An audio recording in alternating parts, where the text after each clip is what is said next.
Hello everyone, welcome back to Bava's kitchen. இன்றைக்கி வந்து ஈஸியான ஒரு லஞ்ச் பேக் ரெசிபி நம்ம பார்க்க போகிறோம். என்னென்னு பார்த்தீங்கன்னா சோயா பிரியாணி. இது வாங்க எப்படி ஈஸியாக பண்ணலான்னு பார்க்கலாம். ஃபஸ்ட்டு ஆயில் ஆட் பண்ணிக்கோங்க. உங்களுக்கு வேணுன்னா கீ ஆட் பண்ணிக்கோங்க. நான் கீ ஆட் பண்ணல, ஆயில் மட்டும் 2 ஸ்பூன் ஆட் பண்ணிவிட்டு அதில் ஆனியன் போட்டு நல்லா சாட்டே பண்ணிக்கிறேன். சாட்டே பண்ணிவிட்டு அதில் வந்து ஹோல் ஸ்பைசஸ் போட்டுக்கணும். என்னென்ன ஹோல் ஸ்பைசஸ்னால் பட்டை, கிராம்பு, ஏலக்காய் மூணுமே ஆட் பண்ணி நல்லா மிக்ஸ் பண்ணிக்கிறேன்.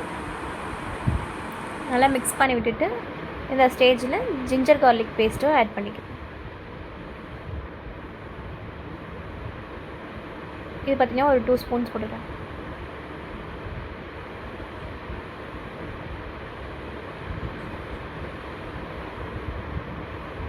நல்லா வதக்கிட்டு அதில் வந்து 2 டீஸ்பூன் வந்து ரெட் சில்லி பவுடர் போட்டுக்கிறேன்.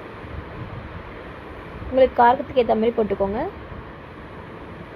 இது கூட ஒரே ஒரு பச்சை மிளகாய், புதினா, கொத்தமல்லி கொஞ்சம் ஆட் பண்ணிக்கிறேன்.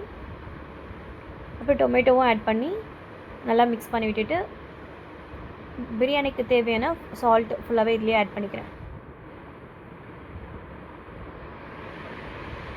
அப்புறம் கர்ட், அப்புறம் சோயா எல்லாமே போட்டு மிக்ஸ் பண்ணி விட்டுட்டு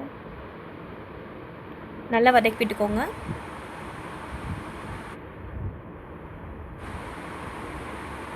இப்போ நான் வந்து 1.5 கிளாஸ் பாஸ்மதி ரைஸ் எடுத்துருக்கேன். அது கூட வந்து 3 கிளாஸ் வந்து தண்ணி ஊற்றிக்கிறேன். அரிசி வந்து ஆல்ரெடி நான் வந்து ஊற வச்சுருக்கேன். 20 மினிட்ஸ் ஊறிட்டுருக்கு. இதில் வந்து கரம் மசாலா எல்லாமே ஒரு 1/2 ஸ்பூன் போட்டால் போதும்.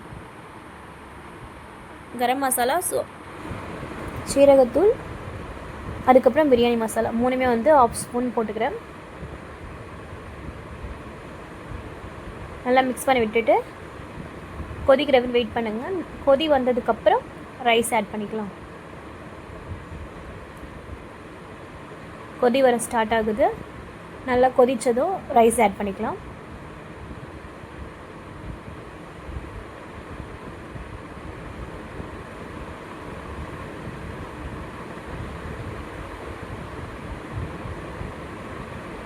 நான் வந்து பாஸ்மதி அரிசிக்கு வந்து இந்தியா கேட் எடுத்திருக்கேன். உங்களுக்கு என்ன பிராண்ட் வேணுமோ யூஸ் பண்ணிக்கோங்க.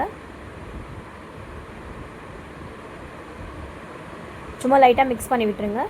மிக்ஸ் பண்ணி விட்டுட்டு இந்த ஸ்டேஜில் உங்களுக்கு வந்து உப்பு பார்த்துட்டு டேஸ்ட் பண்ணி இது பண்ணிக்கோங்க, போட்டுக்கோங்க.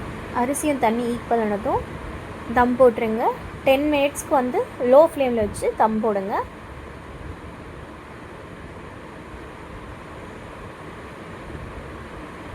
நான் வந்து இந்த மாதிரி தான் வந்து தம் போட்டு வச்சுருக்கேன்.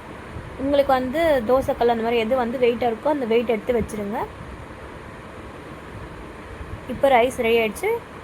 தம் போட்டு 10 மினிட்ஸ் கழித்து அப்படியே வச்சுருங்க. 10 மினிட்ஸ் கழித்து ஓப்பன் பண்ணிங்கன்னா ரைஸ் நல்லாவே வந்துட்டுருக்கும்.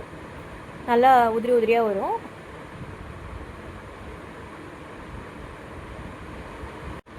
அவ்வளோதான், ஈஸியான ஒரு சோயா பிரியாணி ரெடி ஆகிடுச்சு. லஞ்ச் பாக்ஸுக்கு ரொம்ப ஈஸியாக இருக்கும். கண்டிப்பாக ட்ரை பண்ணுங்கள். இந்த வீடியோ உங்களுக்கு பிடிச்சிருந்தால் லைக் பண்ணுங்கள், ஷேர் பண்ணுங்கள், கமெண்ட் பண்ணுங்கள். இந்த சேனலை சப்ஸ்கிரைப் பண்ண மறந்துடாதீங்க. பாய்.